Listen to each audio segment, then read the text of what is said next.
Les gens ne respectent pas le pouvoir. Ils respectent les symboles du pouvoir, les étoiles sur vos épaules, la voiture officielle sous vos pieds ou votre costume italien sur mesure qui vous va comme un gant. Si vous vous débarrassez de ces symboles, le fait que vous ayez entre vos mains les armes les plus dangereuses au monde n'aura plus aucune importance. À ce moment-là, vous n'êtes soit qu'une personne ordinaire, vous n'êtes même qu'une personne insignifiante dans la foule oppressante et épuisante de l'aéroport Nice-Côte d'Azur. Je m'appelle Sophie Marceau. Je suis contre-amiral dans la marine française, au sein de la force océanique stratégique. Sous mes ordres, je dispose de sous-marins nucléaires de classe Le Triomphant, chacun capable de rayer un pays de la carte. D'un simple ordre, je peux transformer le silence des profondeurs océaniques en apocalypse. Mais pour l'instant, je porte un pantalon en lin beige, une chemise blanche toute simple et des baskets confortables. Et dans cette tenue, pour l'homme derrière le comptoir de la classe affaires d'Air France, je ne suis qu'une femme d'âge mûr, fatiguée, dont la présence ne diffère en rien du bourdonnement d'une mouche. Cette histoire commence par cet après-midi chaud de juillet où cet homme a commis l'erreur de sa vie. Il était 14h30. La chaleur étouffante si caractéristique de Nice s'infiltrait à travers les vitres de l'aéroport, suffocante lorsque la climatisation ne suffisait pas. J'étais venue de la base navale de Brest par un vol civil pour assister à une réunion stratégique top secrète au ministère de la Défense. Pourquoi un vol civil? Parce que parfois, il est plus sûr d'être invisible que d'atterrir bruyamment dans un jet militaire. Du moins, c'est ce que nous pensions. Lorsque le tapis roulant s'est arrêté, j'étais le dernier passager. Tout le monde, les touristes, les hommes d'affaires, les familles avec enfants, avaient récupéré ses bagages, mais le mien n'était pas là. Et le problème, c'est que dans cette valise, il n'y avait pas seulement ma brosse à dents et mon uniforme de rechange. Dans la doublure de cette valise se trouvait un sac sécurisé de type Matra, et dans ce sac se trouvaient que les copies magnétiques des clés cryptographiques qui nous permettaient de communiquer en toute sécurité avec nos sous-marins nucléaires. Ce n'était pas une situation où l'on pouvait simplement dire « Excusez-moi, ma valise a été perdue ». C'était une catastrophe au niveau du protocole de sécurité nationale Code Rouge. Gardant mon calme, je me suis dirigée non pas vers le bureau des bagages perdus, mais directement vers le service spéciaux de la compagnie aérienne, c'est-à-dire vers cet espace recouvert de marbre et bordé de rubans rouges. L'homme qui s'y trouvait? Ah, je dois vous le décrire. Son nom brillait sur son badge. Henri Lefebvre, directeur régional. Henri, la cinquantaine, les cheveux, gominés en arrière, était de ces types qui affichent en permanence sur leur visage une expression qui dit « Je vous déteste ». Il avait à l'oreille un téléphone dernier cri et son français était truffé de cet accent parisien mielleux et condescendant. Non, Jacques, je te l'ai dit, je ne peux pas reporter ce rendez-vous au golf. L'adjoint du ministre sera là aussi, je m'en fiche. Je me suis arrêtée devant lui. Il m'a vue. Il m'a dévisagé du regard. Il a remarqué les plis de mon pantalon en lin, mon visage sans maquillage, la bouteille d'eau bon marché que je tenais à la main. Puis il a commis sa plus grande erreur. Il a détourné son regard de moi pour le poser sur les avions sur la piste, à travers la vitre. Il a continué à parler. Oui, oui, j'ai réservé une table au Chantéclair pour le dîner. Je choisirai le vin. Je me suis éclairci la gorge. Pardon, monsieur Lefebvre? Il a fait comme s'il ne m'avait pas entendu. Il n'a même pas fait le geste une seconde avec son doigt.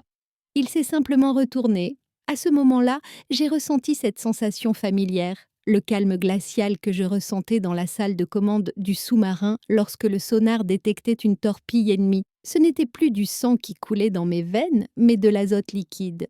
Au fait, avez-vous déjà vécu une situation similaire? Avez-vous déjà rencontré des personnes arrogantes qui vous ignorent ou vous traitent avec mépris simplement parce que vous ne portez pas de marque de luxe ou que vous ne semblez pas important à ce moment-là?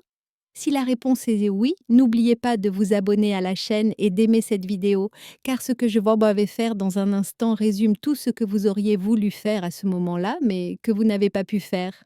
Henri a finalement raccroché son téléphone. Il ne s'est pas retourné vers moi, il a simplement regardé l'ordinateur devant lui et m'a dit « Le bureau des objets trouvés est au rez-de-chaussée, au bout du couloir, madame. » Sa voix était lasse, comme s'il chassait une mouche. « Je sais », ai-je répondu en essayant de garder un ton aussi neutre et autoritaire que possible. Mais la situation dépasse le cadre d'une procédure standard de perte de bagages.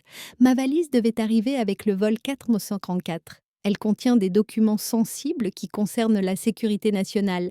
Je veux que vous vous connectiez à votre système et que vous vérifiez personnellement où se trouve actuellement ma valise et à quel point de transfert elle a été perdue. Henri a lentement relevé la tête. Ses yeux brillaient d'un éclat moqueur. La sécurité nationale a-t-il répété, comme s'il venait d'entendre une blague. Madame, savez-vous combien de personnes viennent ici chaque jour en disant qu'elles ont dans leur valise des médicaments vitaux, des contrats d'1 million ou des secrets d'État? Ce n'est pas une blague, monsieur, dis-je. Je fis un pas vers le bureau. Je m'appelle Sophie Marceau. Je vous prie de bien vouloir regarder votre écran. Bon. Henri a ri. Un rire bref et méprisant. Écoutez, Madame Marceau, ou qui que vous soyez, nous sommes au guichet services spéciaux.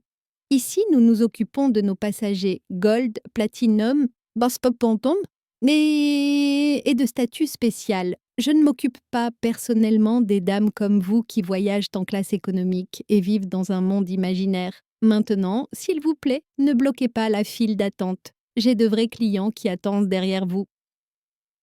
Il n'y avait personne derrière moi. À ce moment-là, le temps s'est ralenti. Qu'aurait fait une personne normale? Aurait-elle crié? Aurait-elle piqué une crise en demandant « Appelez votre directeur » ou aurait-elle baissé la tête, honteuse, et serait-elle descendue remplir le formulaire? C'est ce qu'Henri attendait de moi. Il attendait que je sois écrasée, rabaissée et effacée. Mais je n'étais pas une personne normale. Et cette valise n'était pas un sac Louis Vuitton que je pouvais me permettre de perdre. Si cette valise avait disparu, le protocole était clair. La zone serait bouclée jusqu'à ce que la menace soit identifiée. J'ai regardé Henri dans les yeux. Il n'y avait ni colère, ni cri. Seulement une réalité pure et tranchante. Donc, vous ne vous en souciez pas personnellement, ai-je dit. Ma voix était à peine plus forte qu'un murmure, mais elle résonnait comme un couteau dans ce terminal bruyant. Et vous refusez d'appliquer les procédures? La procédure, c'est de remplir le formulaire en bas, s'écria Henri en agitant la main dans un geste d'expulsion.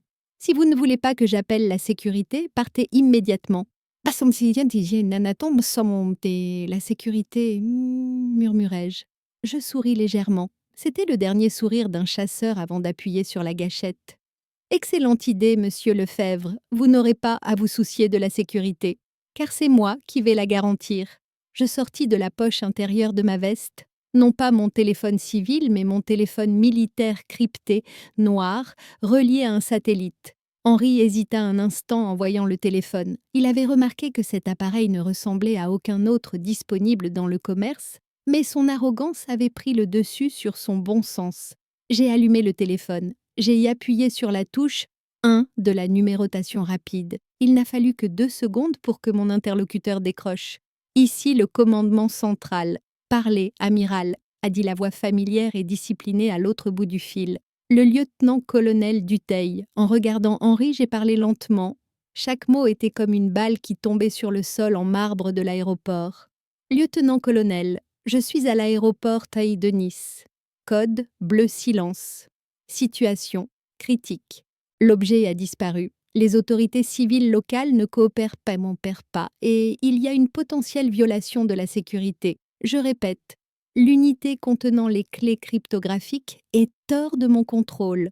Voir le sourire suffisant d'Henri s'effacer petit à petit de son visage fut sans doute le moment le plus satisfaisant de toute cette année, mais il n'avait encore rien vu. La voix au téléphone répondit sans hésiter. Bien reçu, amiral. Le protocole 7 est activé. Nous fermons l'espace aérien concerné. L'équipe d'intervention est prête à décoller de la base de Toulon. Heure d'arrivée estimée, 18 minutes. J'approuve, ai-je dit. Arrêtez tout le trafic civil. Pas un seul avion ne décollera de cet aéroport tant que cette valise n'aura pas été retrouvée. Je raccrochai le téléphone. Je le posai sur la table, au milieu du coûteux sous-main en cuir d'Henri. Henri avait pris une teinte jaunâtre, comme les fromages raffinés qu'il avait dégustés avec son vin. « Que avez-vous fait » balbutia-t-il. Son rugissement de lion de tout à l'heure s'était transformé en miaulement de chat effrayé. Je me suis penchée vers lui.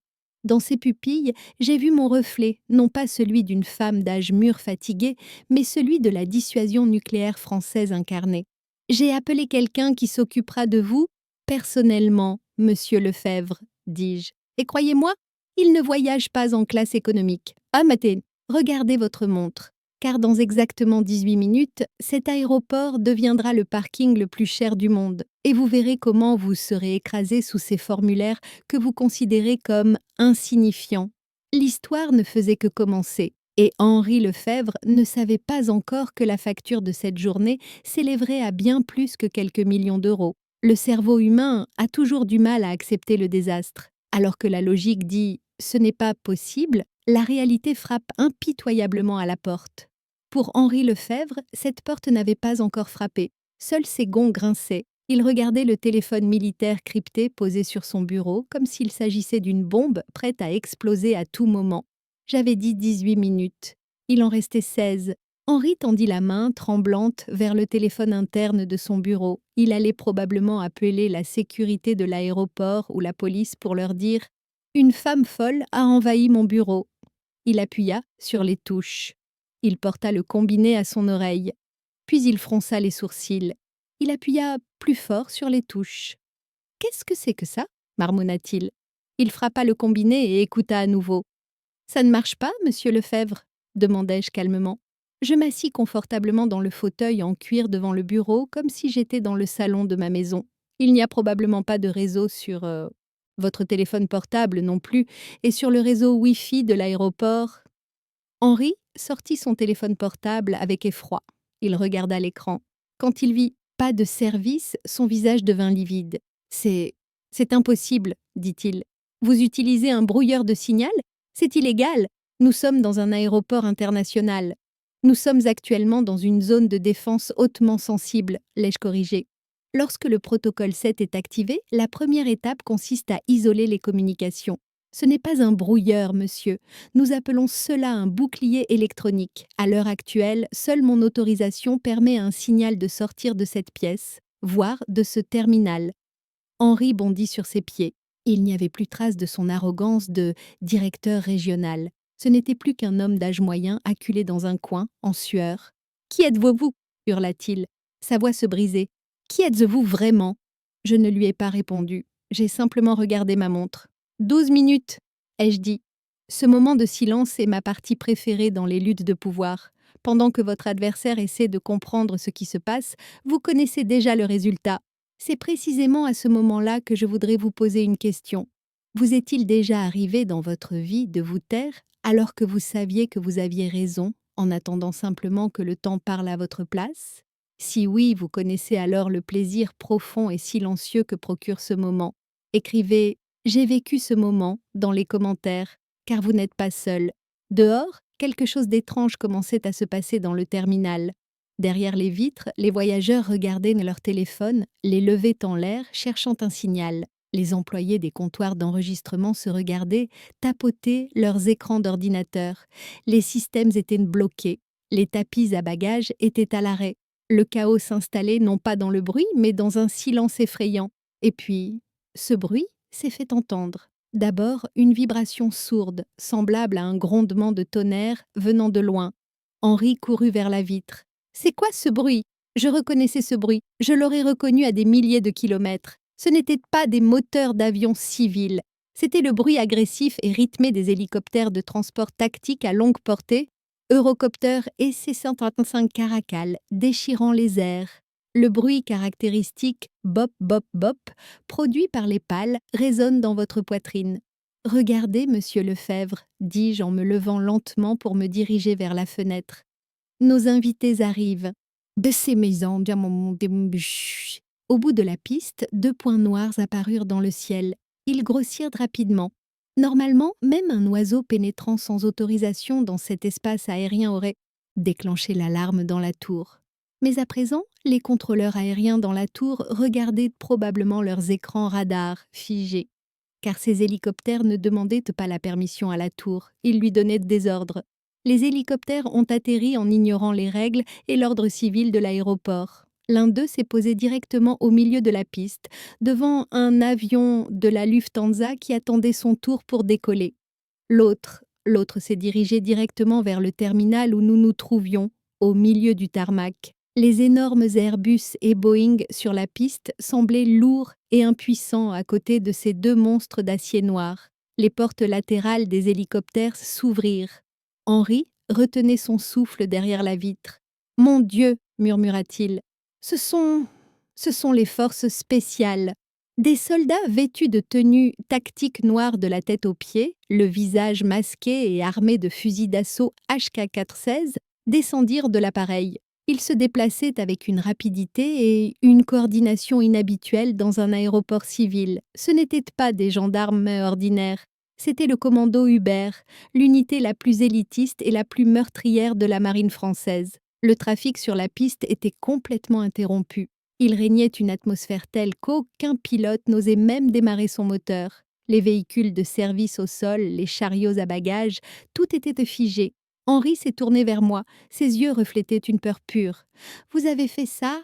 Vous avez fait ça pour une valise ?» J'ai souri, mais ce n'était pas un sourire chaleureux.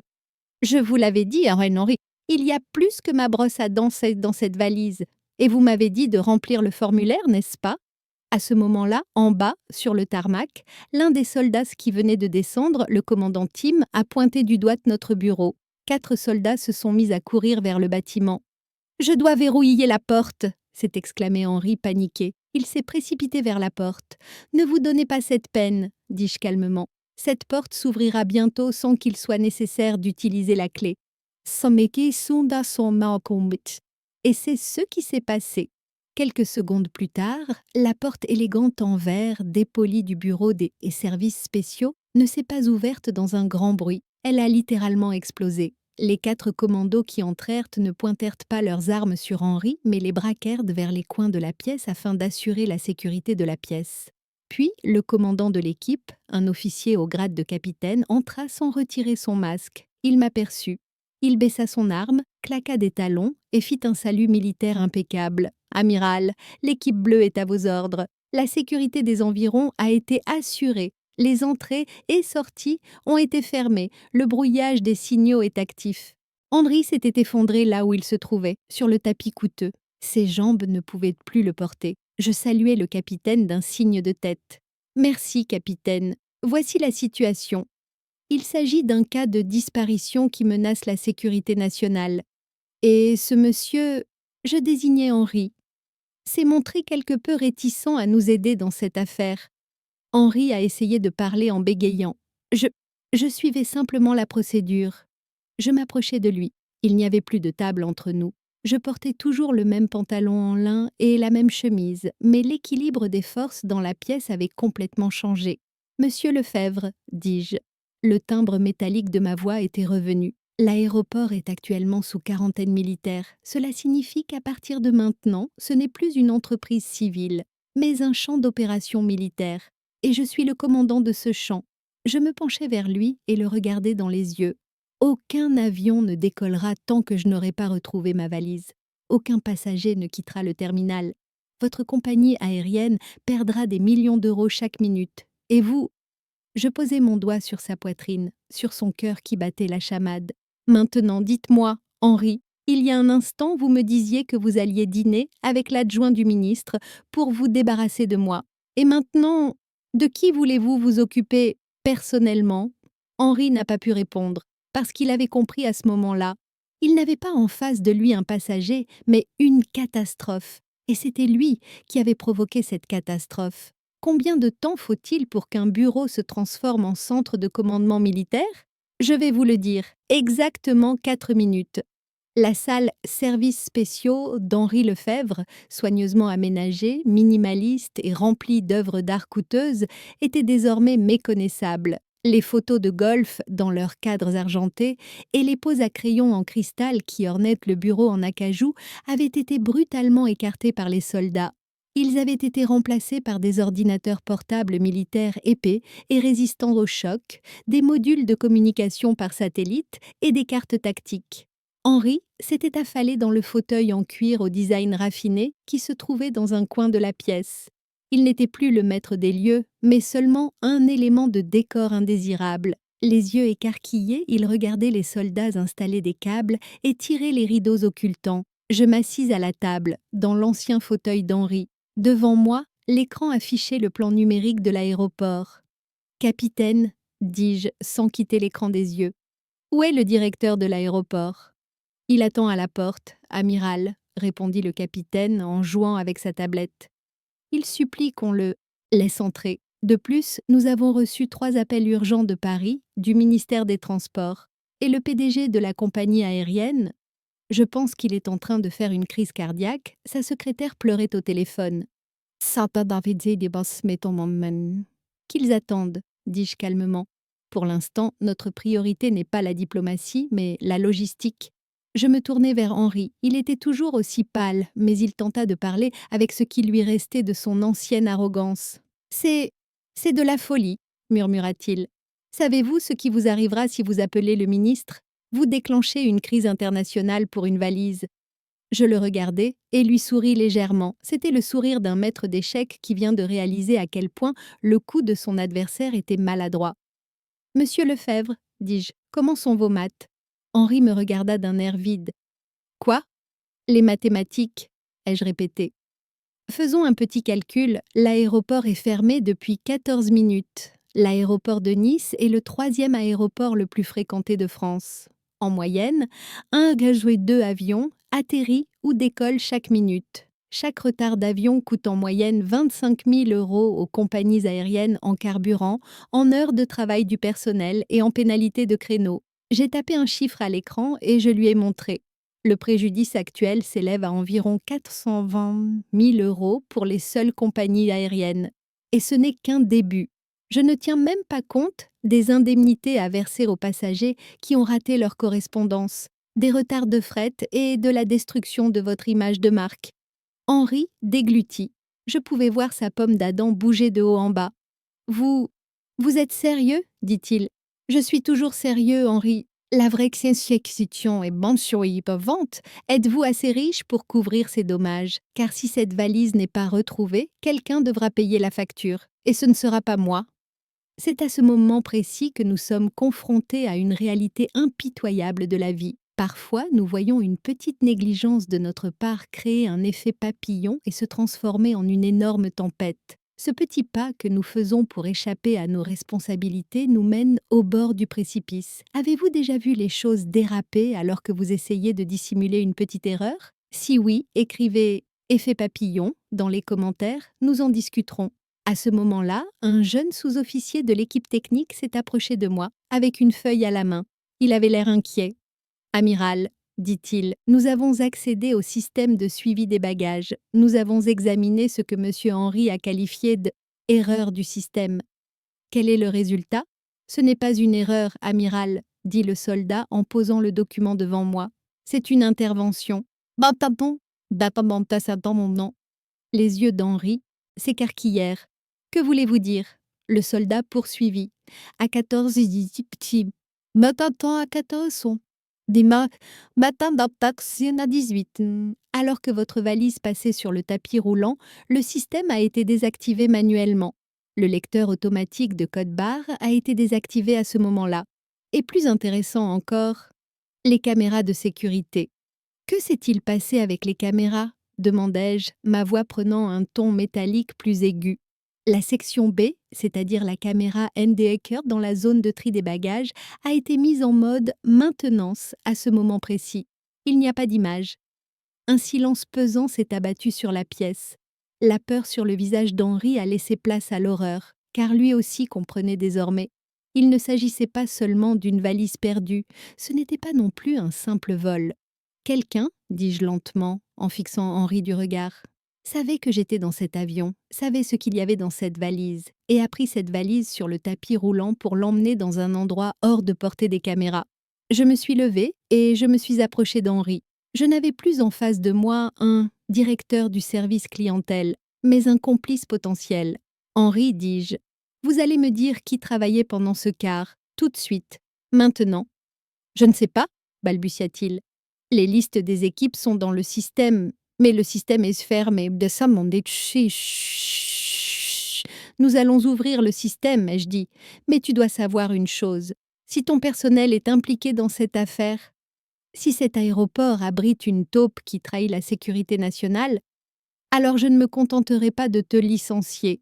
Je te ferai juger par un tribunal militaire pour complicité de trahison. Et crois-moi, les prisons militaires n'ont rien à voir avec l'hôtel Le Negresco. À ce moment-là, le capitaine écouta une information provenant de son oreillette et leva soudainement la main. Amiral, nos drones thermiques ont détecté un mouvement. Où? Pas dans le terminal général, répondit le capitaine en désignant un point éloigné sur la carte. Dans la zone des hangars où se trouvent que les jets privés. Il y a du mouvement dans le hangar Endeg 3. Un véhicule tente de rejoindre la piste. Je fronçai les sourcils. Des jets privés. Le moyen de fuite des riches, des célébrités et des espions. Ils n'ont pas l'autorisation de décoller, dis-je. Personne ne peut utiliser cette piste. Le pilote n'écoute pas les avertissements, amiral, dit le capitaine. Ils ont démarré les moteurs, ils roulent sur la piste. Je jetai un dernier regard à Henri. Priez, Henri, dis-je, priez pour que la personne à bord de cet avion ne soit qu'un riche touriste. Car si cette valise est dans cet avion, les choses vont devenir beaucoup plus bruyantes. Je redressai ma veste et me tournai vers le capitaine. Préparez-moi un véhicule et prévenez les tireurs d'élite. Cet avion ne décollera pas. Henri était resté minuscule dans son siège. En sortant, je savais que le jeu n'était plus seulement une recherche de valise. La chasse avait commencé. Le bruit des moteurs à réaction est assourdissant. Il fait vibrer les os, c'est comme un cri sauvage. Mais ce jour-là, sur le tarmac devant le hangar Endeg 3, ce bruit m'apparaissait comme une berceuse, car ce bruit était celui de la peur de ma proie.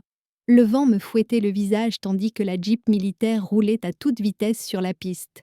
À mes côtés, le capitaine donnait les coordonnées à l'aide de sa radio. Devant nous, à environ 300 mètres, se trouvait un jet privé de type Dassault Falcon 7X, blanc, élégant, mais mortel. Ses moteurs tournaient à plein régime et les vagues d'air chaud brouillaient l'asphalte. Le pilote tentait d'entrer sur la piste de roulage, ignorant la tour de contrôle et tous les avertissements. Ils essayaient de s'enfuir, et ils étaient sur le point d'y parvenir. « Amiral !» cria le capitaine, essayant de couvrir le bruit des moteurs. « Le pilote ne s'arrête pas. Ils ne répondent pas aux tirs d'avertissement. Ils ont 30 secondes avant le décollage. » Je lui fis signe d'arrêter la Jeep. Nous nous arrêtâmes au milieu de la piste, juste sur la trajectoire de fuite du jet. Je descendis de la Jeep. L'asphalte chaud brûlait la semelle de mes chaussures. Cette femme, ordinaire, vêtue d'une chemise blanche et d'un pantalon en lin, tenait désormais un talkie-walkie à la main et défiait un jet valant plusieurs millions de dollars. J'ai appuyé sur le bouton de la radio. Ma voix était transmise directement au cockpit du jet depuis la fréquence militaire. Aéronef non identifié, ici le contre-amiral Marceau. Coupez vos moteurs et rendez-vous. Ceci est votre dernier avertissement. La réponse fut un rugissement encore plus fort des moteurs. Le jet releva le nez et commença à accélérer. Le pilote avait l'intention de nous écraser, moi et le jeep, ou de nous survoler. L'arrogance. Ah, cette maudite arrogance. Cette conviction inébranlable des riches que les règles ne s'appliquent qu'aux pauvres. Je baissai la radio et tournai le micro sur mon épaule vers le tireur d'élite posté sur le toit. Sierra 1. Sierra 1, tu m'entends? Je vous reçois, amiral. Cible verrouillée. Code d'autorisation. Oméga 0. Neutraliser la badisme, neutraliser la cible. Train d'atterrissage avant. Compris. Feu à volonté. Maintenant, une question. Vous est-il déjà arrivé de foncer à toute vitesse dans un mur en pensant que personne ne pourrait vous arrêter? Ce moment où votre confiance en vous, cette certitude que rien ne peut m'arriver, s'effondre en une seconde? C'est ce que ce pilote va vivre dans quelques instants. Si vous connaissez ce moment, aimez la vidéo et laissez l'emoji mur dans les commentaires. Parce que parfois, la justice n'est pas un mur, mais une balle de 12,7 mm. Bam! Je n'ai même pas entendu le bruit, j'ai seulement vu le résultat. La roue avant du jet s'est brisée comme si elle avait été frappée par un marteau invisible. Le bruit horrible et les étincelles produites par le frottement du métal sur l'asphalte ont couvert le bruit du moteur. Le nez du jet s'est écrasé sur le sol à Lecce. L'avion a dérapé vers la droite de manière incontrôlée, son aile a frotté le sol et il s'est immobilisé dans un nuage de poussière sur la pelouse au bord de la piste. Les moteurs se sont tus. Le silence est revenu, mais cette fois, le silence sentait la poudre à canon et le caoutchouc brûlé. « Capitaine, dis-je calmement, commencez à emballer. Les commandos Hubert ont encerclé l'avion comme une colonie de fourmis. Il leur a fallu 3 secondes pour enfoncer la porte. Marine, mains en l'air, ne bougez plus, criait-il depuis l'intérieur. Je me suis dirigée vers l'avion, les escaliers n'étaient pas déployés, j'ai donc franchi la porte défoncée avec l'aide des soldats. À l'intérieur, c'était un monde complètement différent du chaos extérieur. Des sièges en cuir crème, des boiseries en acajou, des verres en cristal. Et par terre, allongé sur le ventre, les mains menottées dans le dos, un homme en costume italien. L'homme a levé la tête. Son visage était couvert de sueur, et il semblait plus en colère qu'effrayé. Savez-vous qui je suis a-t-il crié. Je suis un attaché commercial bénéficiant de l'immunité diplomatique. C'est un casus belli, je vais vous détruire. Je m'accroupis près de lui. Je vis son sac, mon sac sécurisé de type Matra, coincé sous le siège. Je me penchai pour le prendre. Le sceau numérique clignotait toujours. Il n'avait pas été ouvert. Pas encore. Je levai le sac en l'air. C'est cela que vous voulez dire, monsieur ? Les yeux de l'homme se posèrent sur le sac, puis se tournèrent vers moi. C'est ma propriété personnelle. Il contient des secrets commerciaux. Non, ai-je répondu. Elle contient les clés cryptographiques des sous-marins nucléaires de la République française. Et vous, monsieur l'attaché, vous êtes techniquement un voleur nucléaire. Le capitaine me tendit la carte d'identité trouvée dans la poche de la veste de l'homme. Un faux passeport diplomatique. Mais la véritable carte d'identité qui se trouvait en dessous était bien plus intéressante. Marc Vasseur, ai-je lu. Ancien officier du renseignement. Et maintenant, solutionneur de problèmes, indépendant, n'est-ce pas? Marc serra les dents. Ce n'était qu'un travail. Et mon employeur, il est bien au-dessus de votre catégorie, amiral. Vous avez pris cette valise, mais vous ne pouvez pas gagner la guerre. Mon téléphone? Vous auriez dû me laisser passer cet appel. Ah, moi, ça, mais bon. Quel appel? Marc sourit. Qui crois-tu qui dirige cet aéroport? Henri? Ce n'est qu'une marionnette, le vrai patron. Il est déjà à Paris, en train de dîner avec les ministres. Je fronçai les sourcils. Donc, le problème ne venait pas seulement de la cupidité d'Henri. Henri n'était que le portier qui ouvrait la porte. Le voleur était quelqu'un d'autre. Capitaine, dis-je, emmenez ce monsieur dans la salle d'interrogatoire spéciale. Et je veux les registres de cet avion. À qui appartient-il? Quelle est la société qui l'a loué? Qui finance tout cela? Je descendis de l'avion, j'avais mon sac à la main, derrière moi les débris fumants et un traître me notait. Le soleil se couchait. Le ciel orange de Nice me semblait aujourd'hui couleur sang. Ma radio grésilla. Amiral, Henri Lefebvre souhaite vous parler. Il dit qu'il se souvient de certaines choses.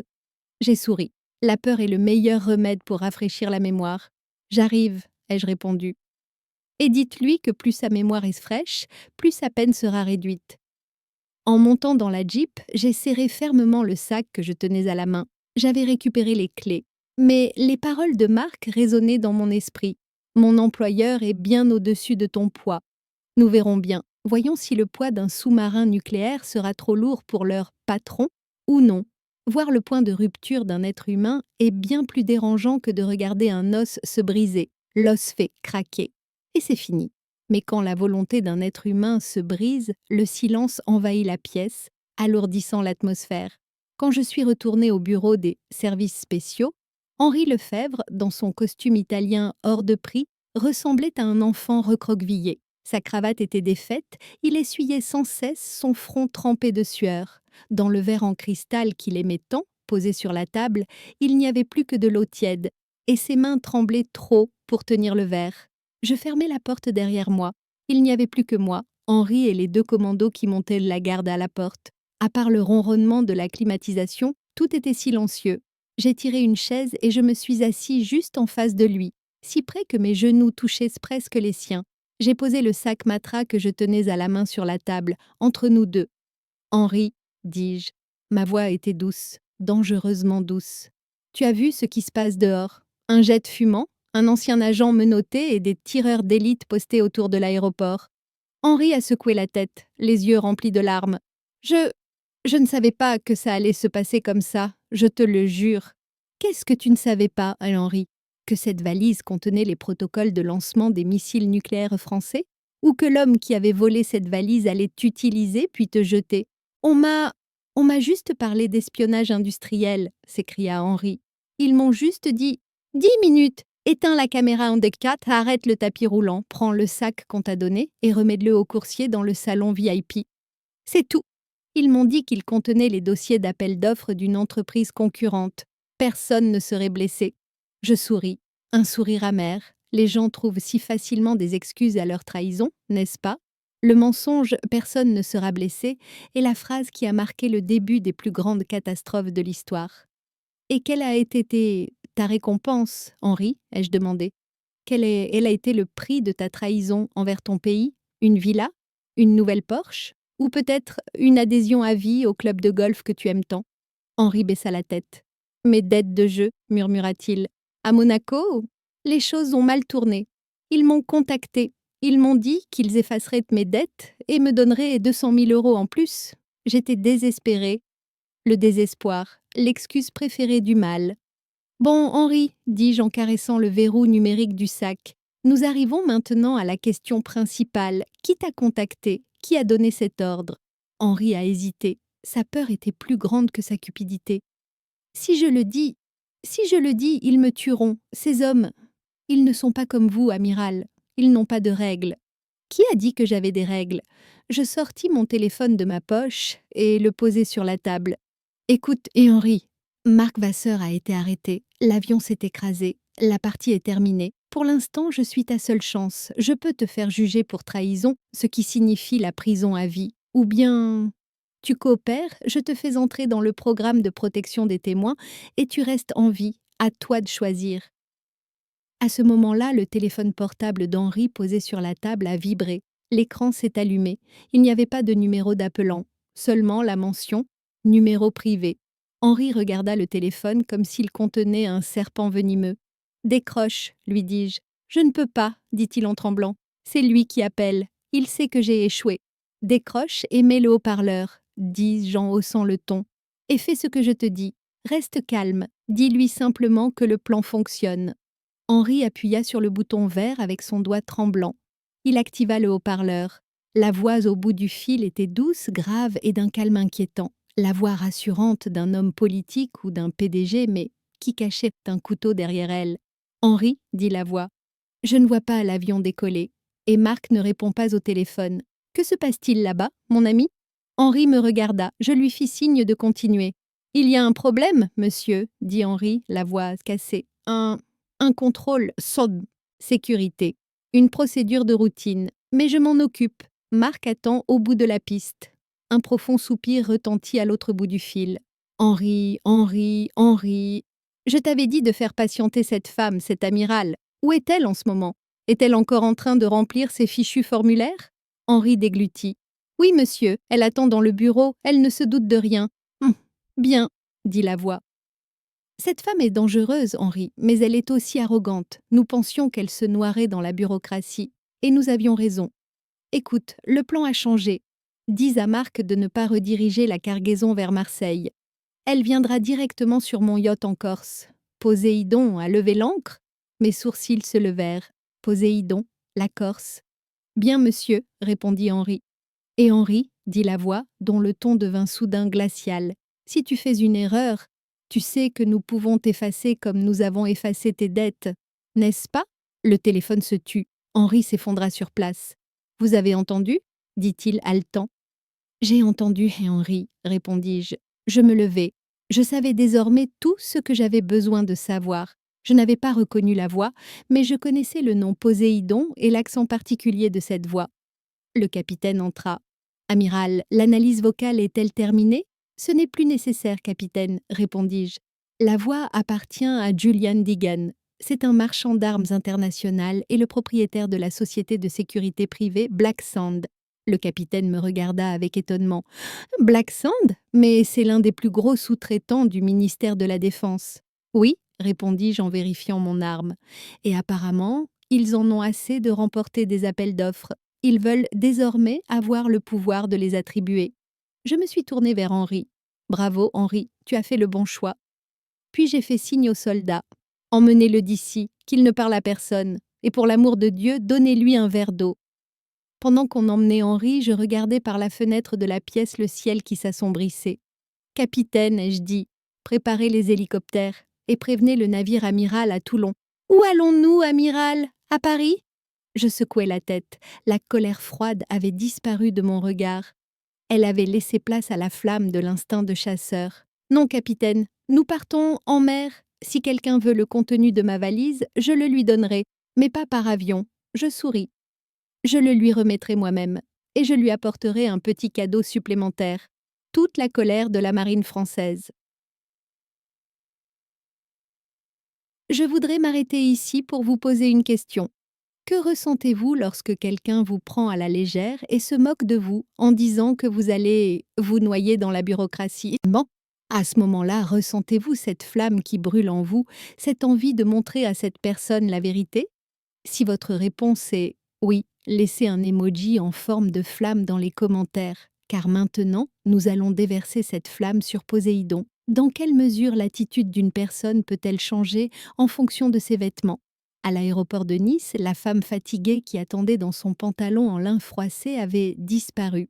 À sa place, un commandant au regard déterminé et au pas assuré descendait de l'hélicoptère qui venait d'atterrir sur la piste balayée par le vent de la base navale de Toulon. Alors que les hélices de l'hélicoptère militaire tournaient encore, ce n'était pas un jeep militaire qui m'attendait sur la piste, mais un convoi d'escorte. Mais mon objectif n'était pas le bâtiment du quartier général. Mon objectif était la frégate Chevalier Paul, qui se dressait comme une montagne d'acier sur le quai Andec 3 du port. Une frégate de défense aérienne de classe Oufuk. Longue de 153 mètres, dotée d'une technologie de furtivité, c'était une machine de guerre de 7000 tonnes. Et cette nuit-là, elle allait être mon épée personnelle. Lorsque je mis le pied sur le pont du navire, le sifflet de l'officier de corps déchira la nuit. La flotte est sur le pont. L'amiral est sur le pont. Des centaines de marins se mirent au garde-à-vous simultanément. À cet instant, dans ce silence discipliné, je chassais de mes poumons l'air étouffant du bureau d'Henri. Je respirais l'odeur de la mer. J'étais chez moi. Ici, les règles n'étaient pas dictées par des hommes riches, mais par des traditions séculaires et une discipline de fer. Je me rendis directement à ma cabine. J'ôtais ces vêtements civils, ces morceaux de lin, symboles d'humiliation, d'indifférence et de bureaucratie. À la place, j'ai enfilé mon uniforme d'été blanc, repassé au fer. J'ai épinglé les étoiles sur mes épaules. J'ai mis ma casquette. Quand je me suis regardée dans le miroir, je n'étais plus seulement Sophie, j'étais la volonté de la France. Avez-vous déjà ressenti en enfilant un vêtement, un costume ou un uniforme que vous aimez, comme si votre âme passait à un niveau supérieur? Ce sentiment « je suis là et je suis prêt ». Si vous connaissez ce sentiment de « aimer cette vidéo », car c'est avec ce sentiment que nous partons à la conquête d'un empire. Lorsque je suis entrée dans le centre des opérations de guerre, l'atmosphère était sombre. Seules les lumières bleues et vertes des écrans radars éclairaient les visages.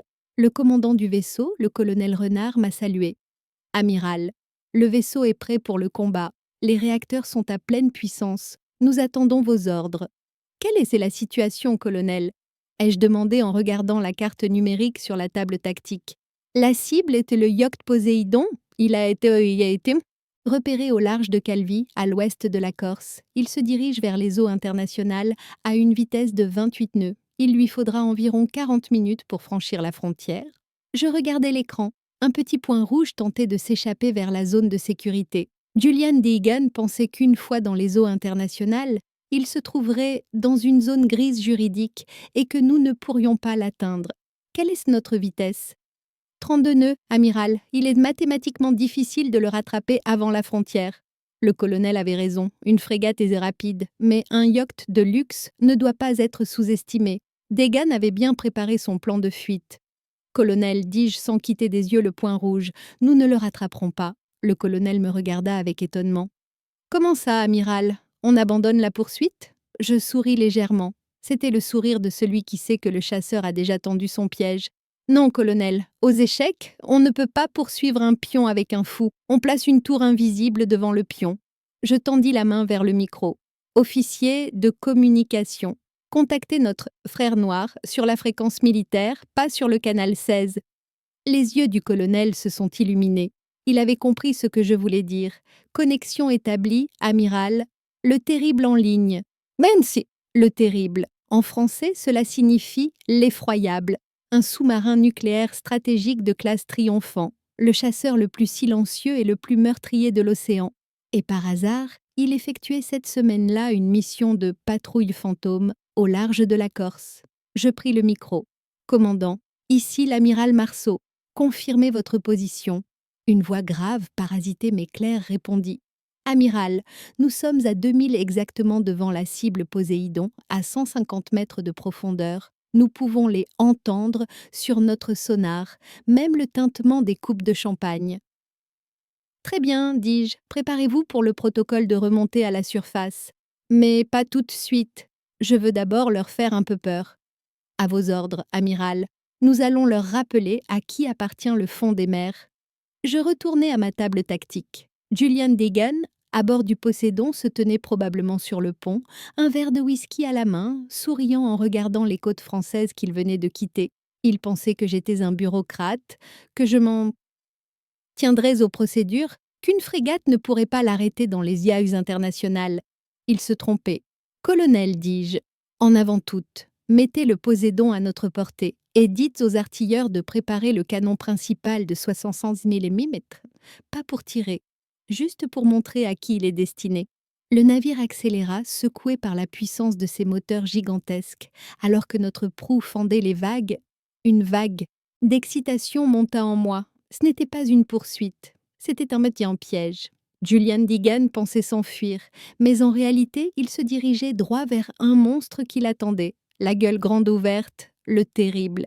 Il existe une règle en navigation, ne craignez pas seulement la partie visible de l'iceberg. Le véritable danger se trouve sous l'eau. Julien allait bientôt apprendre cette leçon de la manière la plus dure.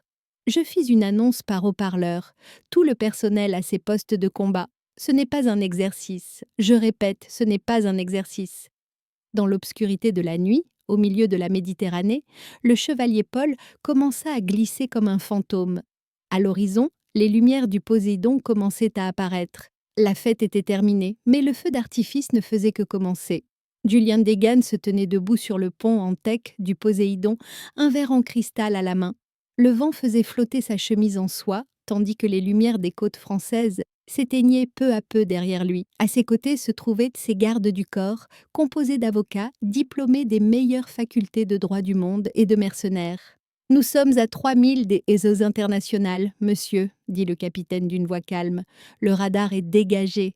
Cette frégate ne peut pas nous rattraper. La différence de vitesse n'est que de 4 nœuds, mais il leur faudra au moins 1 heure pour combler l'écart. D'ici là, nous serons déjà en zone neutre. » Julien rit. Il leva son verre vers les étoiles. « Vous voyez, messieurs, la puissance, ce n'est pas la force physique. La puissance, c'est le calcul. Cet amiral est probablement en train de fulminer sur son pont en ce moment même. Mais les lois sont les lois. Il ne peut pas m'arrêter. Ah, Julien, quel dommage que tu ne saches pas que les lois ne sont écrites que sur le papier et que la mer a ses propres lois. À ce moment précis, l'eau sous le Poséidon changea. D'abord, une étrange vibration se fit sentir. C'était comme si les hélices du yacht avaient heurté quelque chose. Le champagne se renversa dans le verre. « Que se passe-t-il » s'écria Julien. « Avons-nous heurté des rochers ? Nous sommes à 1000 mètres de profondeur ici. » Puis la mer se mit à bouillir. L'eau calme devant le yacht se mit à bouillonner comme une immense marmite, projetant des éclaboussures de mousse blanche. La couleur de l'eau passa du bleu au blanc, puis à un noir effrayant, et puis… il est apparu. D'abord, une tour immense, humide et noire s'éleva en fendant l'eau. Puis, cette carcasse gigantesque, de la taille d'un terrain de football, se redressa comme un monstre au-dessus des flots.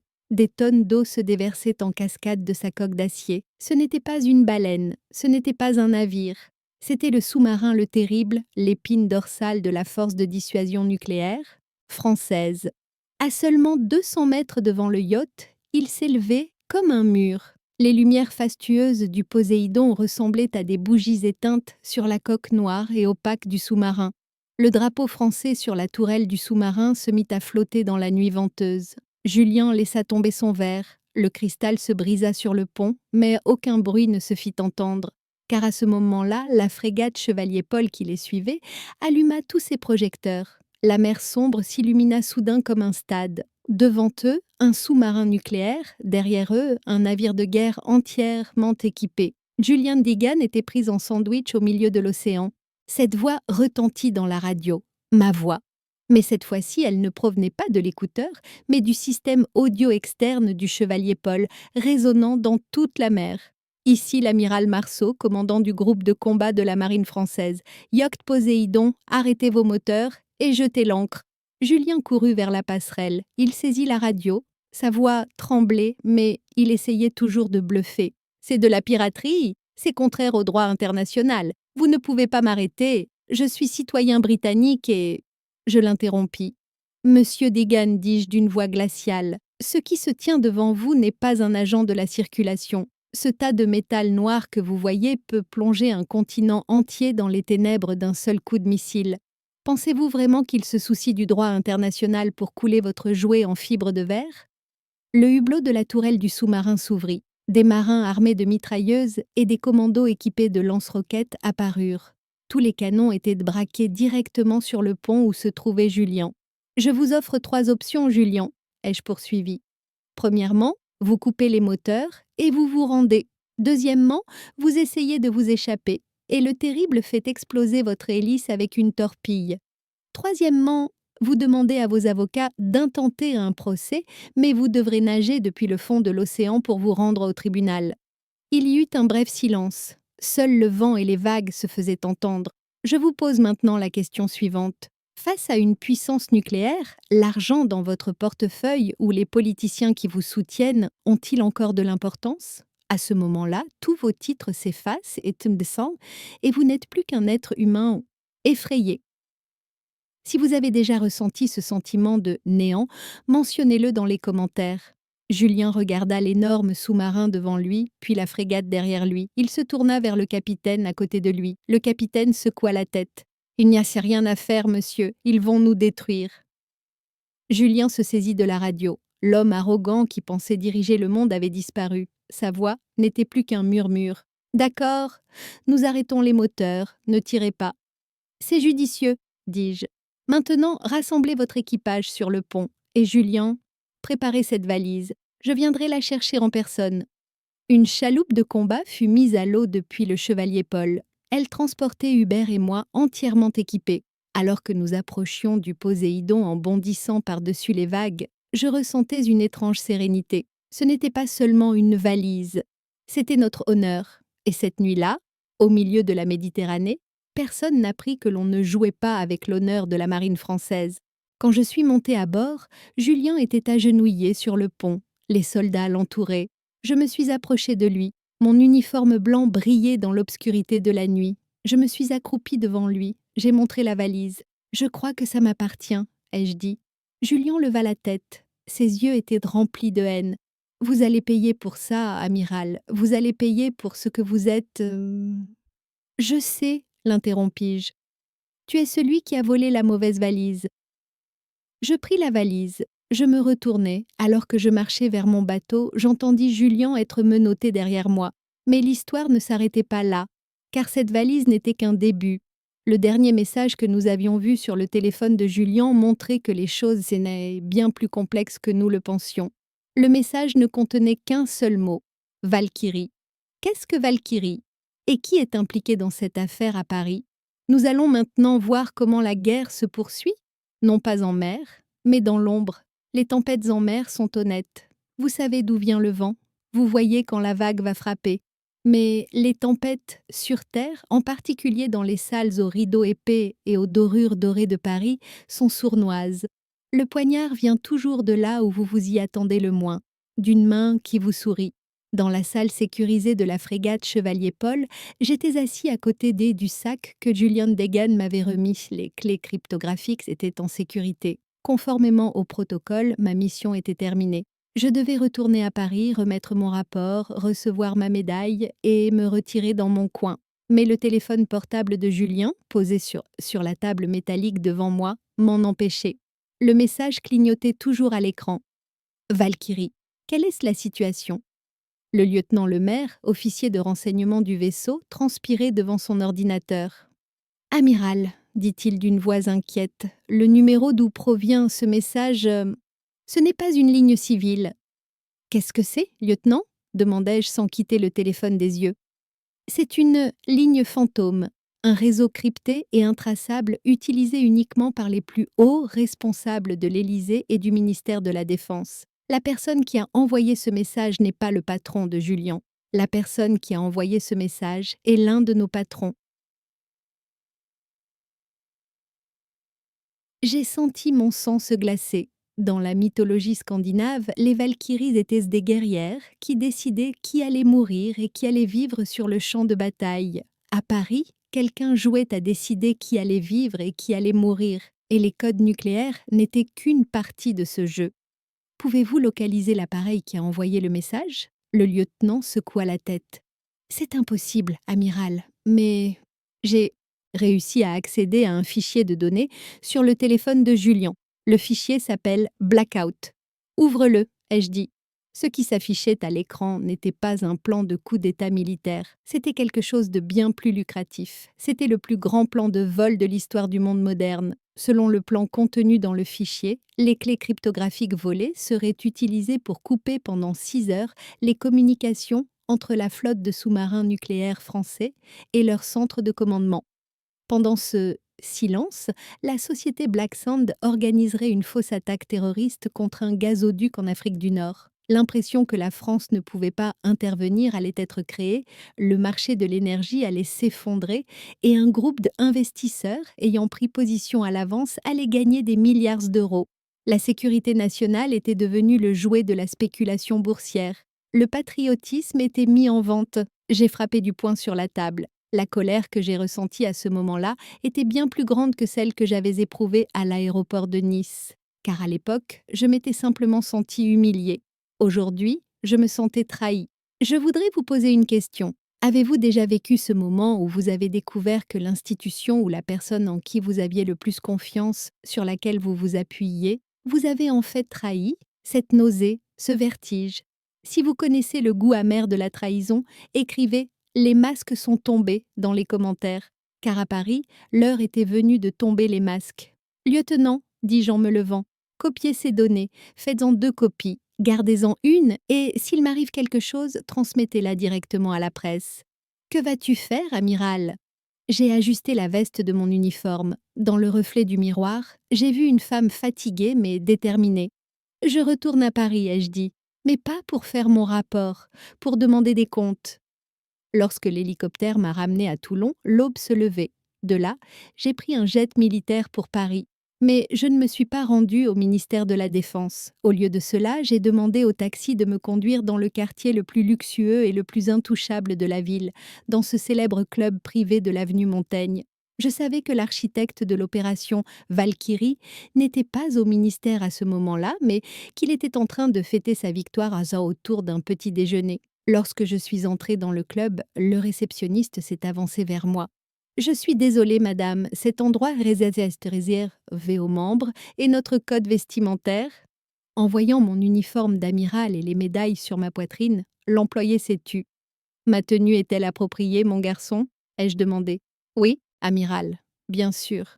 Bien. Où est le ministre adjoint, monsieur Colbert? L'employé a tremblé et m'a indiqué le jardin arrière. Lorsque je suis sortie dans le jardin, monsieur Colbert était là. Comme je m'y attendais, il était en train de manger des croissants en riant avec quelques hommes d'affaires et les personnes importantes dont Henri m'avait parlé. Lorsqu'il m'a vu, sa tasse de café s'est restée suspendue dans les airs. Je me dirigeai vers sa table. La musique s'arrêta. Les chuchotements aux autres tables cessèrent. L'élite parisienne n'avait pas l'habitude de voir un amiral de la marine à son petit déjeuner. Surtout un amiral au regard de feu. Colbert a essayé de se ressaisir. Il a affiché son sourire hypocrite de politicien. « Ah, amiral Marceau, quelle surprise! Nous étions justement en train de parler de vous. Nous célébrions votre succès dans votre mission. » Je tirai une chaise vide de sa table et m'assis sans y être invité. Je posai délicatement le téléphone de Julian au milieu de la table, à côté des confitures, comme s'il s'agissait d'une assiette en porcelaine. « N'est-il pas un peu tôt pour faire la fête, monsieur Colbert ?» dis-je. Valkyrie n'a pas encore chanté. Le sourire de Colbert s'est figé. Les hommes d'affaires à côté de lui ont senti la tension qui régnait dans l'air et se sont levés de table en prétextant une excuse. Une fois seul, Colbert s'est penché vers moi. Sa voix ressemblait désormais à un sifflement. Que faites-vous ici, Sophie? Vous deviez remettre votre rapport au secrétaire. J'ai apporté mon rapport, dis-je en mettant la main dans ma poche. Je posai la clé USB que m'avait donnée le lieutenant sur la table. Elle contient les aveux de Julien, les transferts d'argent de Black Sand et les détails de votre plan Blackout. Colbert rit. Mais ce n'était pas le rire timide d'Henri, c'était ce rire dérangeant que confèrent le pouvoir et l'immunité. Qu'est-ce que tu crois, Sophie? Tu vas le donner à la presse? Ou au tribunal? Nous sommes l'État, nous nommons les juges, nous finançons les journaux. Tu n'es qu'une simple soldate. Tu obéis aux ordres. Je me suis adossée à mon siège. J'ai redressé les étoiles sur mes épaules. Vous avez raison, monsieur Colbert. Je suis un soldat. Et un soldat sait ce qu'il doit faire quand il voit l'ennemi. Mais vous oubliez une chose. On s'en menace mon matin, quoi donc? Je ne suis pas venu seul. Colbert fut surpris. Il regarda autour de lui. Que voulez-vous dire?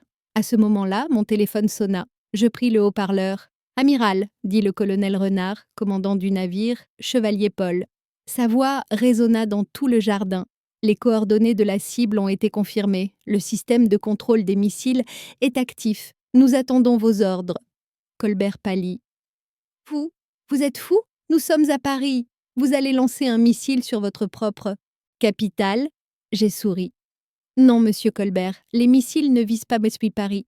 Ils visent le Black Sand, un navire qui navigue actuellement en Méditerranée et à bord duquel se trouvent vos partenaires, investisseurs.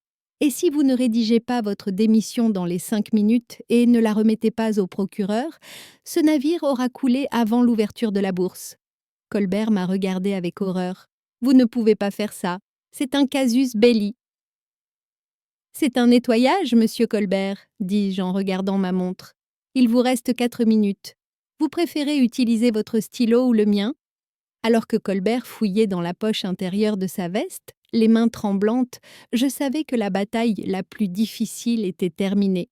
Mais chaque victoire remportée engendrait de nouveaux ennemis. Nous approchons de la fin de l'histoire. Colbert est tombé, mais le système est toujours debout. Et le système n'oublie jamais ceux qui le défient. Le tic-tac de l'horloge antique posée sur la table ressemblait au battement du cœur de Colbert. Rapide, irrégulier, et sur le point de s'arrêter. Il regardait le papier devant lui, c'est-à-dire son propre arrêt de mort. Il saisit le stylo de sa main tremblante. Il me regarda dans les yeux, attendant peut-être un signe de pitié, peut-être un revirement. Mais tout ce qu'il vit, ce fut le bleu impitoyable de la mer au large de Toulon. « Quand je ferai cela, dit-il d'une voix rauque, est-ce qu'ils me protégeront? Personne ne peut vous protéger, monsieur Colbert, répondis-je. Vous êtes un traître à la patrie qui a vendu des codes nucléaires. Ce papier que vous signez est la seule chose qui vous permettra de rester en prison. Si vous ne le signez pas, ce navire coulera et vous serez jugé devant les tribunaux internationaux pour financement du terrorisme. Vous avez le choix, une prison française ou la Haye. Colbert a signé. Lorsqu'il a posé le stylo sur la table, il s'est effondré, comme s'il y avait laissé son âme. Je pris mon téléphone. Colonel Renard, code, blanc, tir annulé. Je répète, tir annulé, la cible a été neutralisée. Bien reçu, amiral, répondit le colonel. Sa voix était détendue. Les missiles ont été verrouillés et désactivés. Je laissai Colbert affaler sur sa chaise, en ruine, dans le jardin de ce club luxueux. En me dirigeant vers la sortie, j'aperçus les voitures noires et les hommes en costume qui attendaient devant la porte. Ce n'étaient pas les gardes du corps de Colbert. C'étaient des agents de la Direction générale de la sécurité extérieure, et à leur tête se tenait le général Valéry, chef d'état-major. Il m'attendait.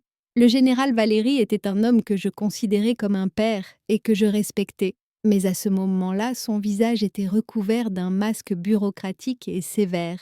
Je me suis approchée de lui et je l'ai salué. Il n'a pas répondu à mon salut. « Amiral Marceau, dit-il d'une voix métallique et froide, vous venez de menacer un ministre adjoint avec un navire de guerre en plein cœur de Paris. Vous avez outrepassé vos fonctions. Vous avez enfreint la hiérarchie. »« J'ai arrêté un traître à la patrie, commandant, répondis-je en me tenant droit. Et j'ai empêché un vol. Ce faisant, vous avez ignoré les procédures, dit Valéry. Un soldat, aussi juste soit-il, ne peut agir de son propre chef. C'est de l'anarchie. Il tendit la main. « Remettez votre arme et vos insignes, amiral. Vous êtes suspendu jusqu'à ce qu'une enquête militaire soit ouverte à votre sujet. » Tel était le prix de la victoire. Pour sauver le système, j'avais enfreint ses règles. Et le système ne pardonnait pas à ceux qui comblaient ses lacunes, car je leur avais rappelé à quel point ils étaient fragiles. Avez-vous déjà été puni pour avoir fait ce qui était juste? Ces moments où vous vous dites « J'aurais mieux fait de fermer les yeux ». Si vous avez ressenti cette solitude, aimez la vidéo, car c'est le destin commun des héros sans médaille. Lentement, j'ai retiré mes insignes que j'aimais tant. J'ai sorti mon pistolet de service. J'ai tout remis entre les mains du général. Je n'étais plus amiral, j'étais juste Sophie. Mais le général Valéry, tout en regardant les insignes dans sa main, jeta un coup d'œil au grand écran derrière moi, à la télévision dans le hall du club. Le titre « Dernière nouvelle » défilait en lettres rouges. Scandale! Les codes nucléaires en danger? Le ministre adjoint Colbert a démissionné. Des sources indiquent une manipulation boursière de grande ampleur. J'ai souri. Le lieutenant Le Maire avait fait son travail. Les dossiers étaient dans la presse. Le général m'a regardé. Il était stupéfait. C'est vous! C'est vous qui avez divulgué cela? Je suis un stratège, mon commandant, répondis-je. Lorsque j'entre sur un champ de bataille, je planifie également ma sortie. Je ne pouvais pas vous laisser m'éliminer discrètement, me réduire à un simple numéro de dossier. Maintenant, toute la France connaît la vérité. Des sirènes se mirent à retentir à l'extérieur. Les policiers venaient arrêter Colbert.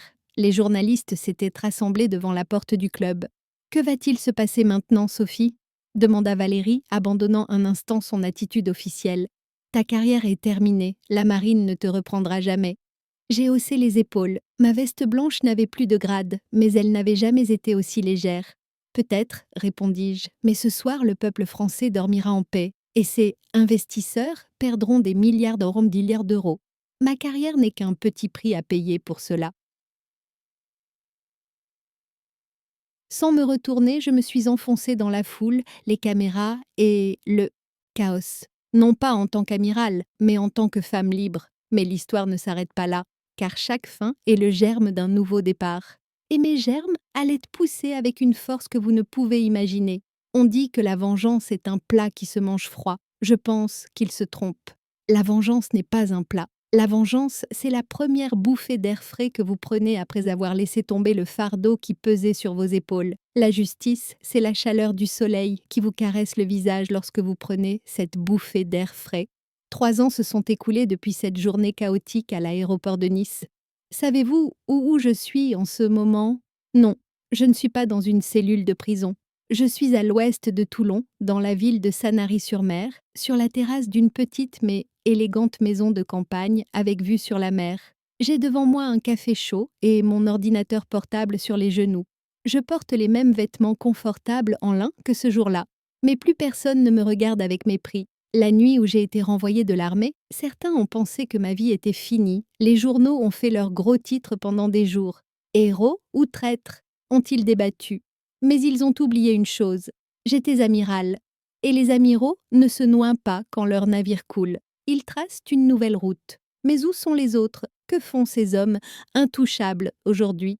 Faisons un petit tour d'horizon. Commençons par Henri Lefebvre, cet arrogant directeur régional. Pensez-vous que le programme de protection des témoins l'ait sauvé? En partie. Physiquement, il est en vie, mais aujourd'hui, il travaille comme magasinier dans un petit supermarché de la banlieue grise de Paris. Il paraît qu'il sursaute chaque fois qu'on l'appelle « Monsieur le directeur ». Et le comble de l'ironie, le mois dernier, sa valise a été perdue et la compagnie aérienne ne lui a donné qu'un formulaire standard. Julian Deegan, le maître des océans.